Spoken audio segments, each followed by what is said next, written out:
एवढ्या रात्री कुठं चालला रे भाऊ?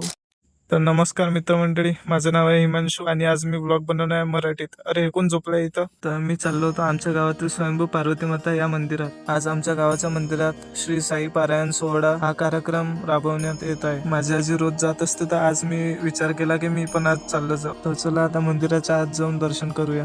खरंच पण रात्रीच्या वेळी मंदिरामध्ये एक अलगच पॉझिटिव्ह वाईब येते. तुमच्या पण गावात एखाद मंदिर असेल तर तुम्ही नक्की तिथे जा, तुम्हाला एक अलगच शांती मिळेल. तर चला आता आत जाऊया. तर सुरुवातीला गणपती बाप्पाचं दर्शन केलं आणि मी उतरलो खाली भुयारामध्ये. ही आहे स्वयंभू पार्वती माता यांची मूर्त. असे म्हणतात की काही वर्षापूर्वी ही मूर्त एका शेतकऱ्याला त्याच्या शेतामध्ये विहिरीचे काम करताना मिळाली. भुयारातून बाहेर निघालो आम्ही. आता पोहोचलो हनुमानजींच्या मंदिरात. येथे दर्शन करून मी विचार केला की साई पारायण सोहळ्याच्या काही क्लिप्स रेकॉर्ड करून घ्याव्या. बट मला खूप भीती वाटत होती, तर मी राहू दिलं. मी पाहिलं इथं काहीतरी चमकत होता, तर ही निघाली आपली मांजर. हे छोटेसे दिसणारे मंदिर माझ्यासाठी एक खूप मस्त गोल्डन मेमरी आहे. या मंदिरात शंकरजीची मूर्ती स्थापित आहे. आम्ही जेव्हा लहान होतो तेव्हा आम्ही या छोट्याशा मंदिरात जाऊन खेळायचो. असं वाटत होतं की आपलं छोटंसं घर आहे. तर या मंदिरातून निघालो मी, सरळ पोहोचलो मोठ्या मंदिरात.